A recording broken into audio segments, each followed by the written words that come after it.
시청자 여러분 안녕하십니까? 뉴스 매거진 울산의 송장섭입니다.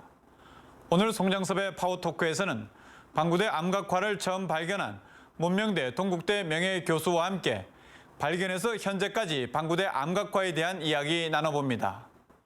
뉴스 따라잡기에서는 울산 혁신도시의 추진 과정을 점검해보고 울산의 신성장 동력으로 성장하기 위한 과제들을 짚어봅니다. 또 소형 아파트 시장에 불고 있는 훈풍과 주상복합 아파트를 둘러싼 할인 논란까지 아파트 시장의 현 주소를 점검해 봅니다.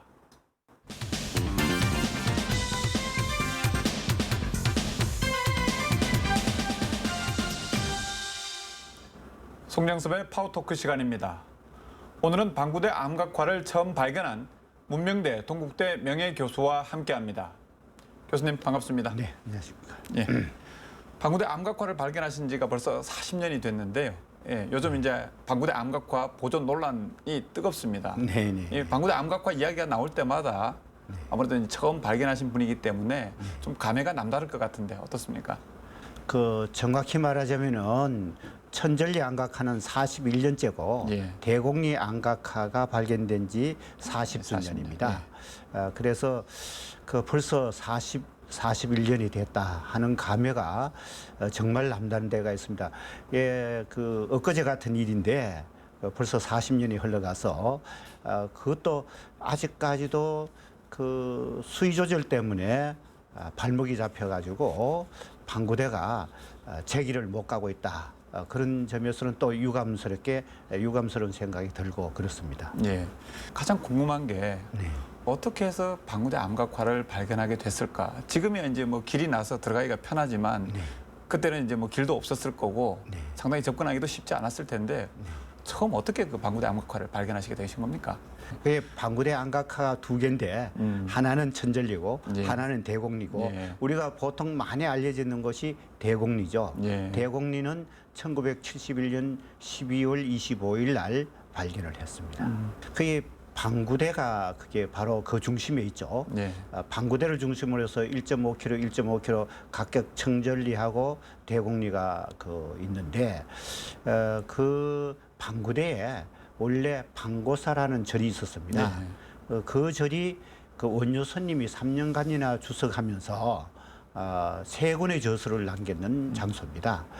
그 방고사를 찾으려고 여러 가지로 문헌이라든가 여러 가지로 조사했더니 방구대 거기가 제일 적합한 지역이었습니다. 그래서 그 절터에 가서 조사를 하러 갔는데 그때 우리를 안내해준 최경환 한학자가 저 아래쪽에 보면은 희미한 그림 같은 그런 것도 있는데 한번 보시겠냐고 그래서 예. 그러자고 그래서 절터는 간단히 조사하고 거기 갔더니 나는 마해불인 줄 알았어요. 마해불인 줄 알았었는데 그게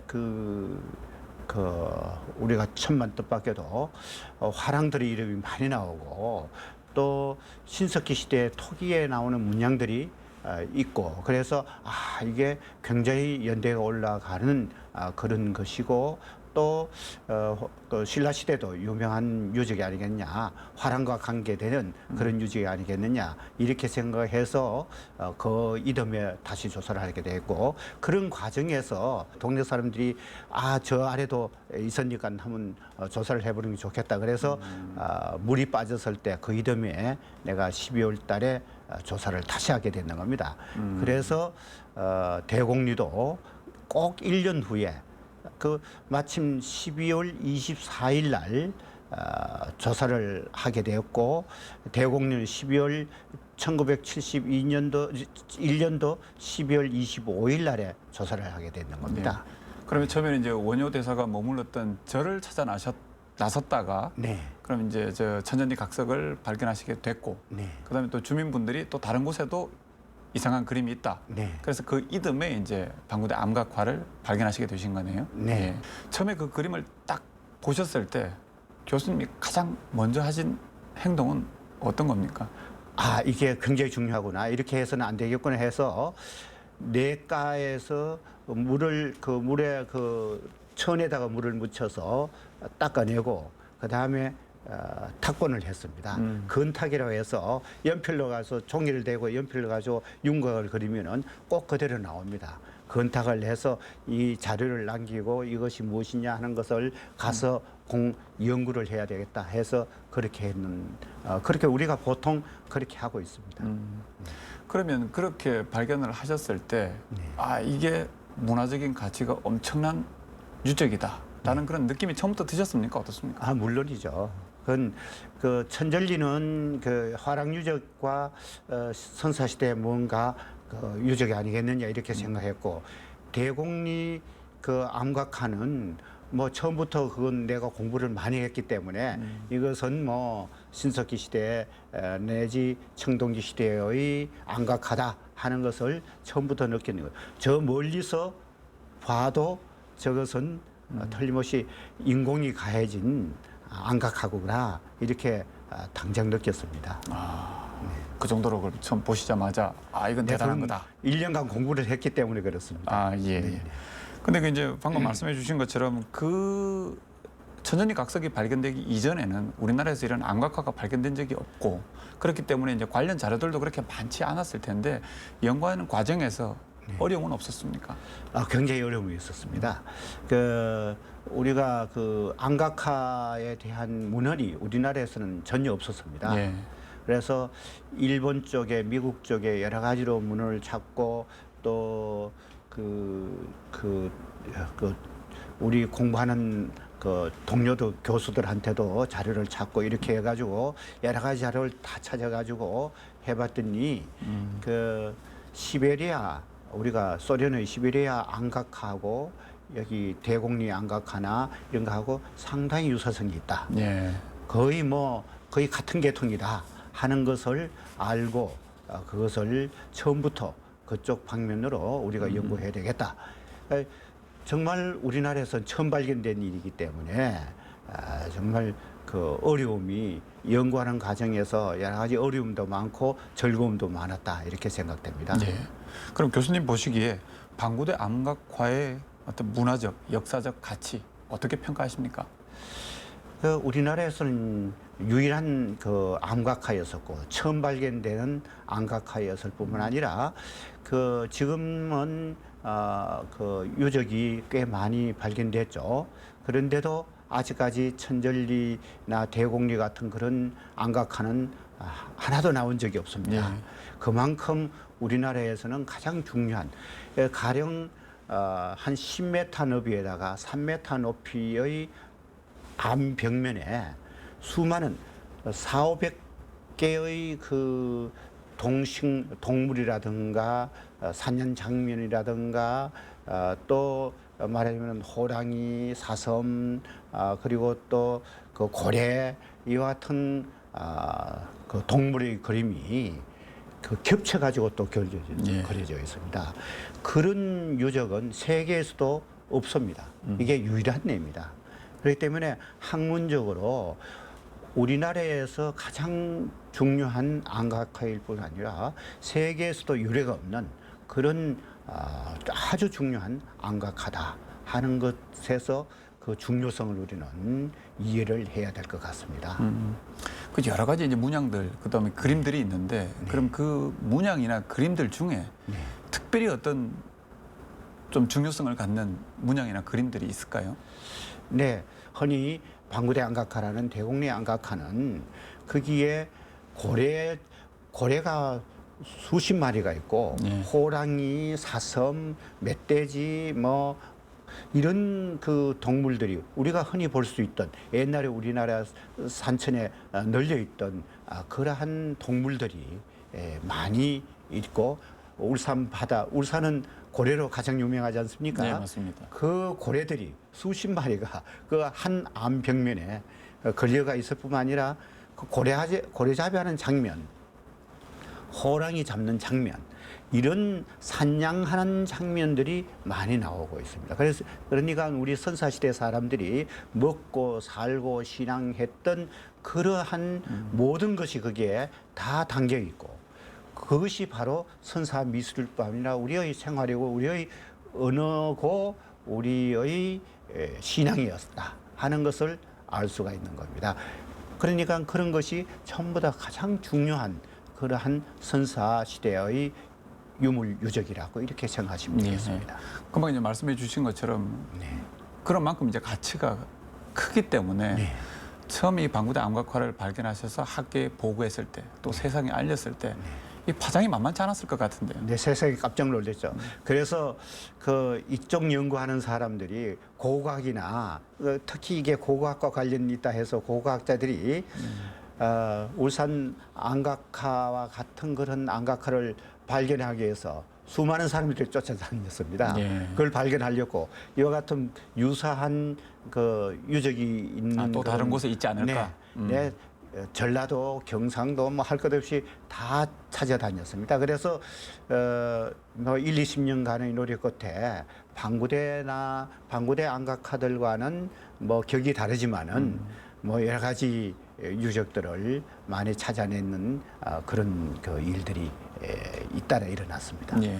그럼 이제 암각화가 발견된 지가 이제 41년, 40년이 됐는데 그동안 이 암각화에 대한 연구 지금 어떻게 좀 진행이 되고 있습니까? 뭐 여러 가지로 연구가 이루어졌다고 생각합니다. 그러나 그것이 이제 본격적인 아주 심층적인 연구는 표피적인 연구는 지금까지 어느 정도는 됐을 겁니다. 그런데 본격적이고 심층적인 연구는 아직까지 이루어지지 않았습니다. 그런데 이제 그 방구대에 그 암각화 전시관이 생겼죠. 그 다음에 그 울산 대학교에 연구소가 생기고. 암각화 연구소가 생겨서 앞으로는 양상이 좀 달라지지 않나 이렇게 생각하고 있습니다. 네. 요즘 이제 암각화 보존 문제를 두고 여러 가지 이제 말들이 많습니다. 그런데 이제 그 가운데 2000년 이후에 훼손이 그동안의 훼손보다 가속화되고 있다. 그래서 그런 만큼 이제 빨리 보존 대책을 마련해야 된다. 이런 이야기들이 나오는데 교수님이 처음 발견했을 때 방구대 암각화 그리고 오늘날의 방구대 암각화 비교를 하시면 진짜 훼손된 모습이 눈에 보이십니까? 어떻습니까? 완전히 없어진 데는 그렇게 많지는 않지만은 몇 군데가 보이고 전반적으로 보시면은요 균열이 거대한 균열이 처음부터 우리가 할 때부터 많이 나와 있습니다. 그래서 그게 벌써 40년을 물속에 잠겼다가 얼었다 녹았다가 이렇게 하는 과정에서 거기에 대한 피해가 상당히 이루어졌다고 생각되고 있습니다. 그렇기 때문에 처음 발견했을 때와 지금하고는 차원이 좀 다르지 않나 이렇게 생각이 됩니다. 그래서 보존 방법을 빨리 찾아야 되는데 우리 지금 이제 문화재청이나 정부에서는 사연댐 식수를 낮춰라. 울산시에서는 식수 문제가 먼저 해결돼야 사연댐 수위를 낮출 수 있다. 이렇게 지금 이제 뭐 정면 충돌을 하고 있는데 교수님 입장은 어떻습니까 개인적으로? 그거 참 그 아주 어려운 문제기는 어려운 문제입니다. 울산시청의 그 말도 전적으로 무시할 수는 없는 거고 또 그 오른적선 문화재청의 그 주장은 우리가 그 알고 있기로는 뭐 그 좋은 방안이고 그렇기 때문에 어려운 점은 있는데 이것은 대성적으로 생각해야 되겠다. 그 나는 정확히는 모르겠습니다만은 연구에 의하면은 지금까지 통계에 의하면은 겨울에 우리가 물이 빠졌을 때 울산에서 물이 크게 모자란다는 소리는 안 나오고 있습니다. 최고 수위에서 3m 낮추는 건데 보통은 1, 2m 낮추는 문제입니다. 보통은 최고 수위까지 가는 법이 없지 않습니까? 아무리 해도 가는 법이 없는 거니까 1, 2m를 낮추는 문제인데 그 1, 2m의 수량은 이 저수지 여기에 봐서는 큰 문제가 나는 아니라고 생각합니다. 그게 학계의 공통적인 의견으로 이렇게 말하고 있습니다. 그게 사실이라면은 지금 당장은 물 문제가 큰 걱정은 없습니다. 이렇게 심각하게 대두된 40년이 흘러가 버린 이러한 그 훼손 과정을 우리는 하루빨리 어떻게 그 발목 잡히지 않게 훼손되지 않는 보존 방법을 하루빨리 찾아야 되겠다. 이렇게 생각됩니다. 그렇기 때문에 이것은 대성적으로 해결해야 될 문제다. 그래서 울산시도 일정한 양보를 하지 않으면은 이 유적은 우리가 언제 무너질지 그것은 아무도 장담을 못한다. 예. 누가 알겠습니까? 내일 무너질지, 모레 무너질지, 10년 후에 무너질지 그것은 모릅니다만은 훼손되는 것은 분명한 사실입니다. 분명한 사실이기 때문에 이것은 대성적인 관점에서 해결하지 않으면 큰 문제가 발생할 것이다. 이렇게 생각합니다.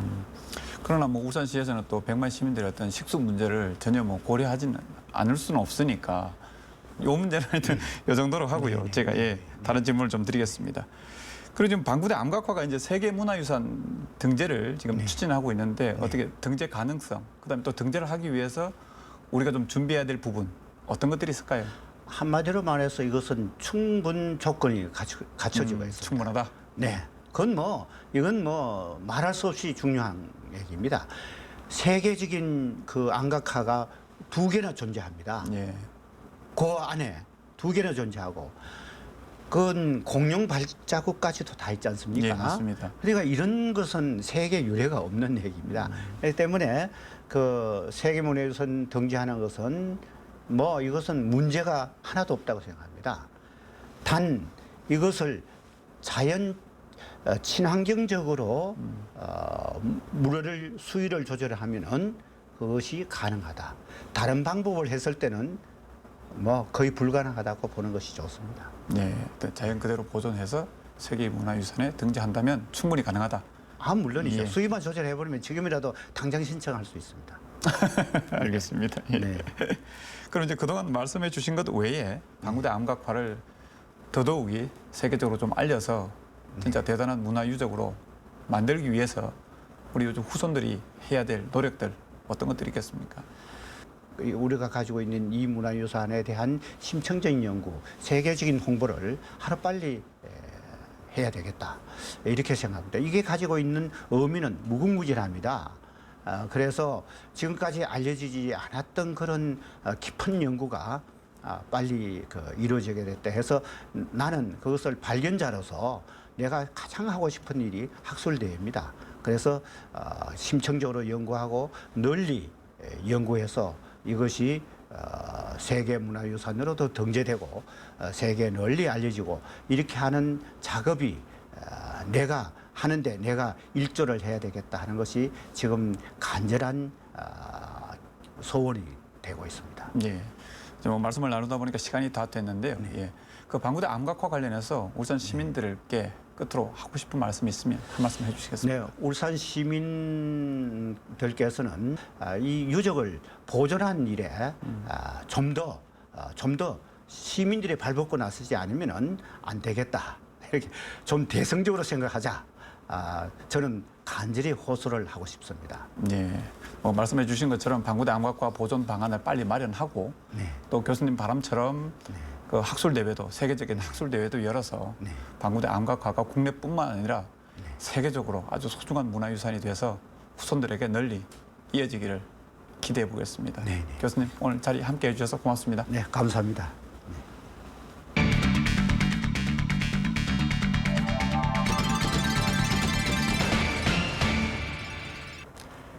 취재 기자와 함께 한 주간의 뉴스를 정리하는 뉴스 따라잡기 시간입니다. 이정환 기자와 함께합니다. 이정환 기자, 오늘 어떤 뉴스 준비해 오셨습니까? 네, 오늘은 울산 혁신도시의 추진 과정을 점검하고 혁신도시가 울산의 신성장 동력으로 성장하기 위한 과제들을 짚어보도록 하겠습니다. 또 중소형 아파트 시장에서 불고 있는 훈풍과 주상복합 아파트를 둘러싼 할인 논란까지 울산의 아파트 시장 현주소를 점검해 보도록 하겠습니다. 먼저 울산 혁신도시 조성 사업에 대해 알아보도록 하겠습니다. 울산 혁신도시 건설 사업은 울산의 신성장 동력으로 불릴 만큼 큰 기대를 모으고 있습니다. 혁신도시 조성의 핵심 사업은 공공기관의 이전 아니겠습니까? 현재 공공기관 이전 어떻게 추진되고 있습니까? 네, 잘 알려진 것처럼 중구의 혁신도시는 북부순환도로 7.2km를 따라 위편으로 조성되는데 이곳에는 10개의 이전 공공기관들이 들어서게 됩니다. 하나, 둘, 셋.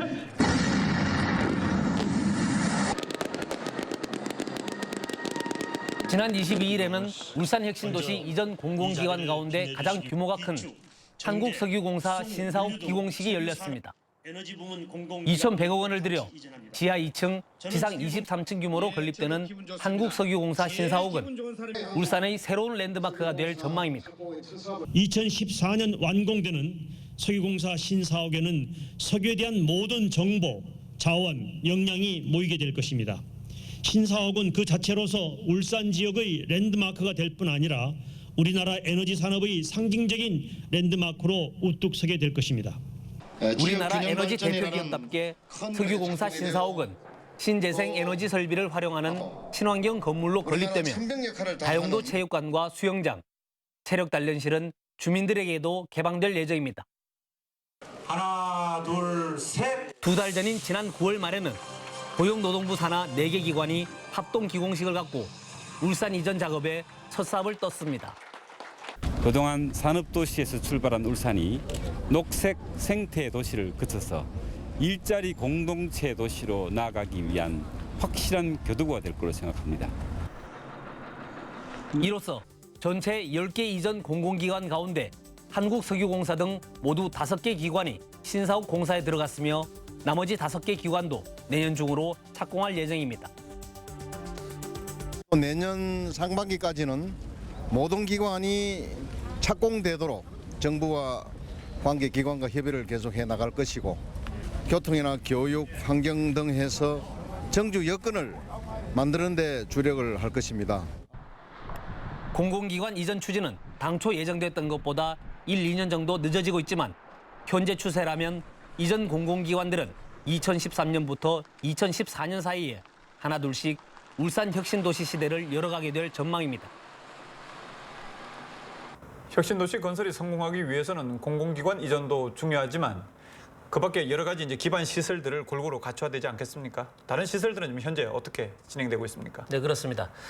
다른 시도의 혁신도시들은 대부분 기존의 도심과 멀리 떨어져 있는 데 반해서 울산의 혁신도시는 도심 가까이에 있기 때문에 정주 환경은 비교적 양호한 편입니다.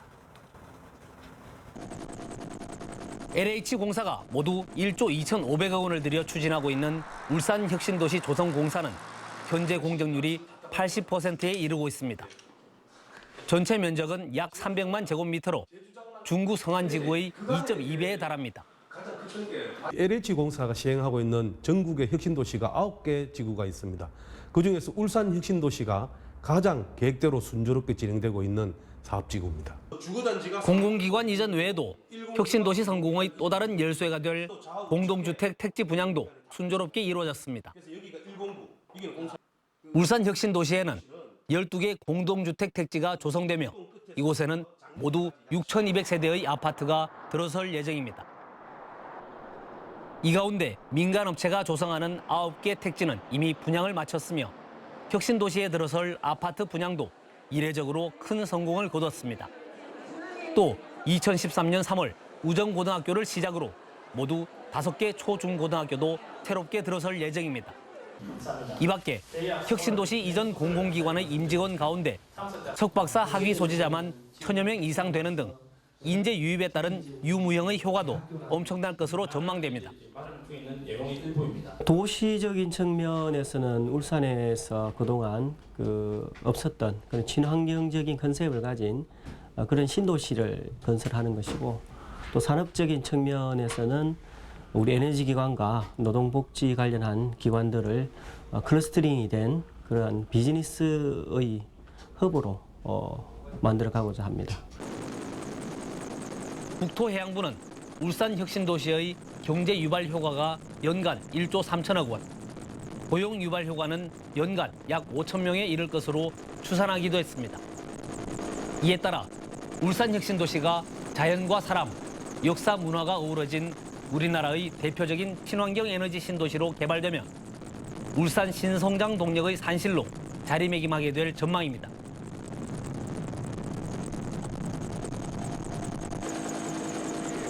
혁신도시 건설 공사와 관련해 인근 주민들의 민원이 끊이지 않고 있고 이전 공공기관 임직원들이 얼마나 순조롭게 울산에 정착하느냐도 문제입니다. 혁신도시 조성 사업이 성공적으로 끝나기 위해 앞으로 풀어야 할 과제들 어떤 것들이 있겠습니까? 예, 말씀하신 것처럼 혁신도시의 성패는 결국 이전 공공기관들의 임직원들이 얼마나 울산에 순조롭게 정착하느냐에 달려있다 해도 과언이 아닙니다. 이는 전국 혁신도시들이 공통적으로 안고 있는 고민이기도 합니다. 이에 따라 정부와 울산시는 이전 공공기관의 임직원들을 잇따라 울산으로 초청하며 다양한 지원책을 약속하고 있지만 이전 공공기관 임직원들은 여전히 불안감을 감추지 못하고 있습니다. 지방 균형 발전, 분권 또 이 분권화 때문에 하는 사업이 많지 정책은 따라야 되는 거라고 생각되지만은 충분한 생활 근거제가 바뀌는 직원들 입장을 충분히 고려하고 거기에 맞는 여러 가지 주거나 복지나 이런 등등 문제를 갖다가 사전 충분히 검토하고 해야 된다고 저는 생각합니다. 예. 다행히 최근 울산시가 조사한 설문조사에서는 매우 긍정적인 결과가 나왔습니다. 2007년에는 공공기관 이전 임직원의 5.2%만 가족들까지 동반해서 울산으로 이주하겠다고 답했지만 올해 조사에서는 그 비율이 28.8%까지 증가한 것입니다. 저희들도 그 올 3월에 이전 지원 계획을 수립을 해서 가족 동반 이주해 올 경우에 가구당 100만 원, 그리고 고등학생 이상 자녀가 전학해 올 경우에 또 100만 원 해서 직접 지원을 하는 걸로 계획을 하고 있습니다. 일부 재정이 취약한 공공기관의 경우 현재 청사를 매각해야만 신청사 건립 비용을 충당할 수 있기 때문에 이에 대한 정부의 지원도 시급히 이루어져야 할 것입니다. 또 최근에는 혁신도시 조성공사 과정에서 소음이나 먼지가 발생하면서 일부 주민들이 불편을 호소하며 항의하는 소동이 빚어지기도 했습니다. 토공 작업을 할 때 발포로 인한 소음, 분진, 진동을 호소하는 피해 주민들이 많이 있습니다. 저희가 토공 작업이 곧 완료될 예정에 있으니 주민 여러분께서 이해만 해주신다면 조속히 완료를 시키겠습니다. 혁신도시 사업은 지역 균형 발전을 위해 시작된 초대형 국책 사업입니다. 울산 혁신도시도 최첨단 친환경 신도시로 순조롭게 조성돼 울산 발전의 새로운 원동력이 되기를 기대하겠습니다.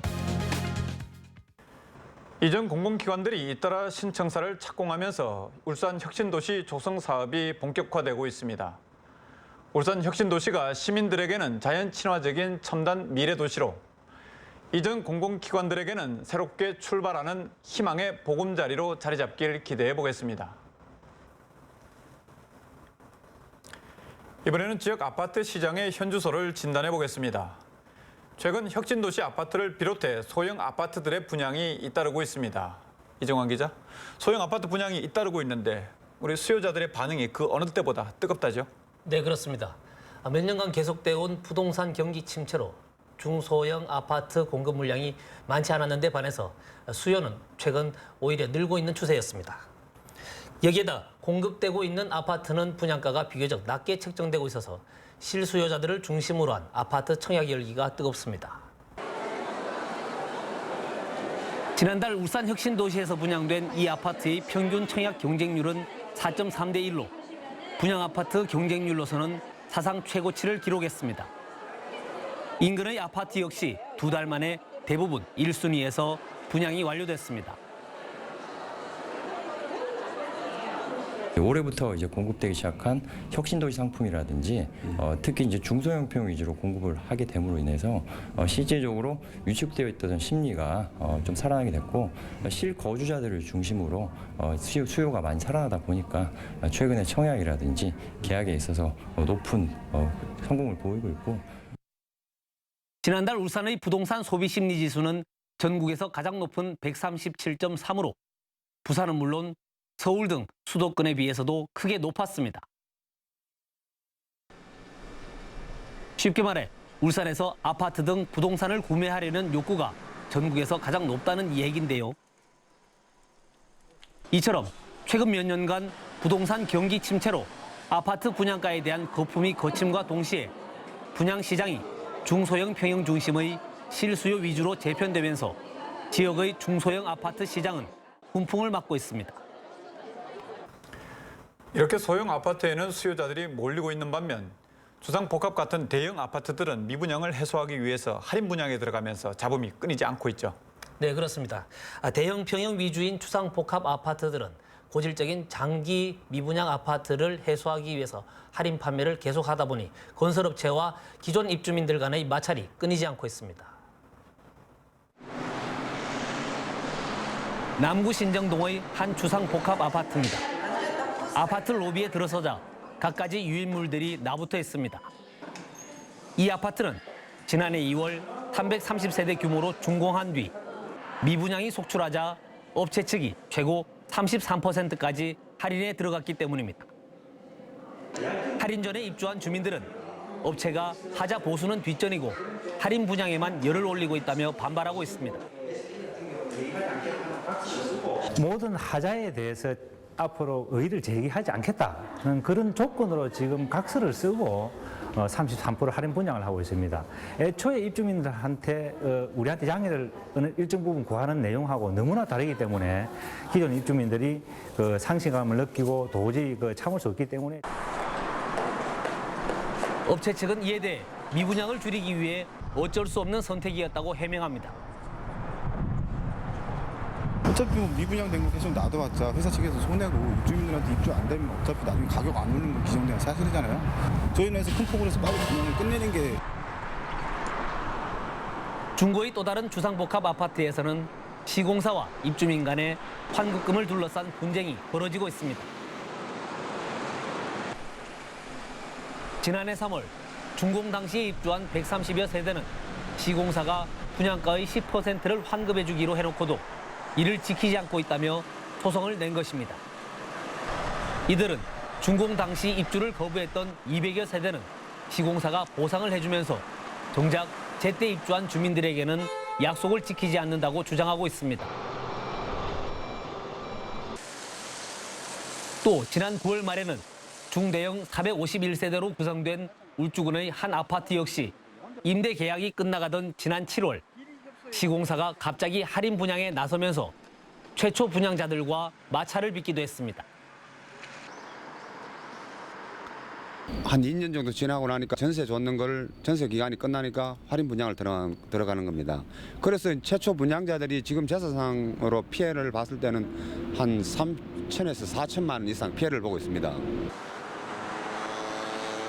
이처럼 중대형 아파트에서는 미분양 물량을 해소하기 위해 특별 할인 분양을 하면서 제 돈을 주고 입주한 주민들과 끊임없는 마찰이 빚어지고 있습니다.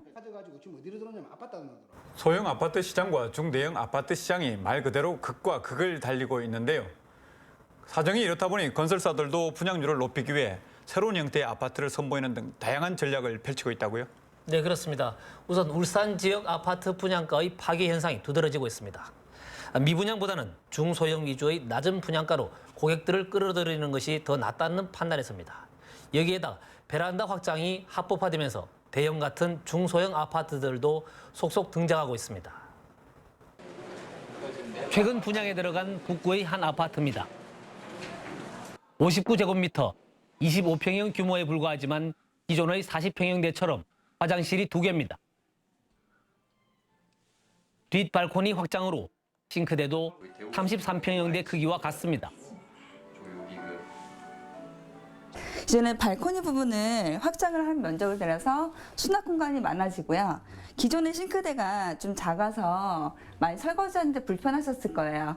근데 저희는 이제 10cm라는 넓은 와이드 싱크대를 넣었기 때문에 33평형인 이 아파트의 경우에는 모든 방이 남향인 이른바 포베이를 적용했습니다.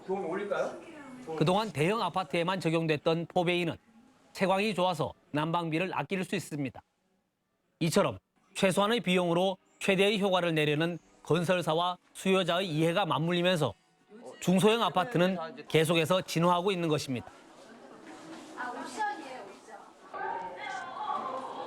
하지만 이런 현상은 일부 지역과 일부 평형에 한정되어 나타나면서 이러한 변화가 주택 경기 활성화로 이어질 수 있을지는 아직까지 불투명하다고 볼 수 있습니다. 한동안 중대형 아파트가 분양시장에 주류를 이루면서 분양가 거품 논란이 끊이지 않았는데요. 값싼 소형 아파트 분양이 잇따르면서 실수요자들에게는 내 집 마련에 좋은 기회가 될 것으로 보입니다. 이정환 기자 수고하셨습니다. 뉴스 매거진 울산 오늘 준비한 소식은 여기까지입니다. 해마다 겨울이면 태화강 3호대 숲에 전국 최대 규모인 4만 6천여 마리의 까마귀떼가 날아들고 있습니다. 많은 시민들이 조류 인플루엔자나 배설물 피해 때문에 까마귀를 흉조로 여기고 있는데요. 하지만 울산에 날아드는 떼까마귀와 갈까마귀는 추수가 끝난 농경지에서 해충이나 풀씨 등을 먹고 살아 농사에 도움을 주는 길조라고 합니다. 특히 일출이나 일몰 때 까마귀떼가 날아드는 모습은 가히 장관인데요. 꼭 한번 보시기 바랍니다. 저희는 다음 주에 더 새로운 내용으로 다시 찾아뵙도록 하겠습니다. 시청해주신 여러분 고맙습니다. 안녕히 계십시오.